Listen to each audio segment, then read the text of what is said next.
შენ რო ტყიდან უბრალო რაღაც გამხმარი ხის გამოტანის უფლება არ აქვს, ვიღაცა შეუძლია თქვა რამდენიმე ჰექტარი გაჩეხოს და რაღაცა ობიექტი ააშენოს. ჩვენ ვხედავთ როგორ გარემოში ვცხოვრობთ, ხო? ეს ველური კაპიტალი როგორ ჭამს იმ რესურსებს, რომელიც საერთოა, ხო, ადამიანების არის და მე ისეთი განცდა მაქვს ეხლა რაჭას რო უყურებ, რომ რაღაცა თითქოს ვიღაცამ გაწირა ეს რეგიონი იმისთვის, რომ დაიცალოს რაღაცა სულ გაფავდეს, აი რომ აკვირდებიან რა რაღაცა ისენი რა ქვია.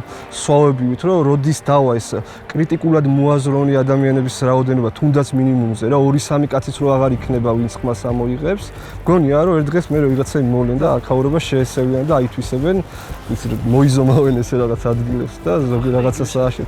ხო და იგივე ხდება რეალურად რა. ანუ ადამიანი არ არის გათვალისწინებულია იმ კონტექსტში რა პოლიტიკასაც აი ესეთი რეგიონების მიმართ სახელმწიფო ახორციელებს რა.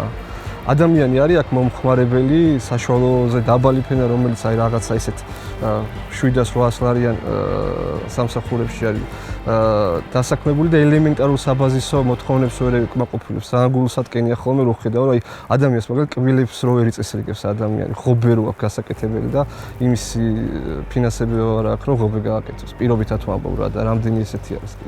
მე რაც ვარ დაახლოებით 10-მდე ახალგაზრდა წავიდა მაგალითად ჩემი სოფლიდან რა.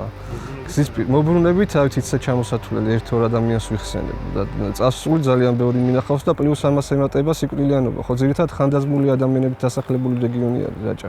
რო ვფიქრობ ხოლმე ანუ 10 წლის მერე რა იქნება ჩემ სოფელში, ხო?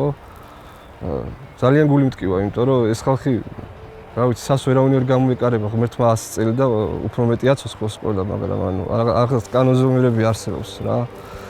და თუ რამე არ შეიცვალა ქვეყანაში. აქ ესე დამბრუნებელი და რაღაცა თავის ფუძეზე მცხოვრებელი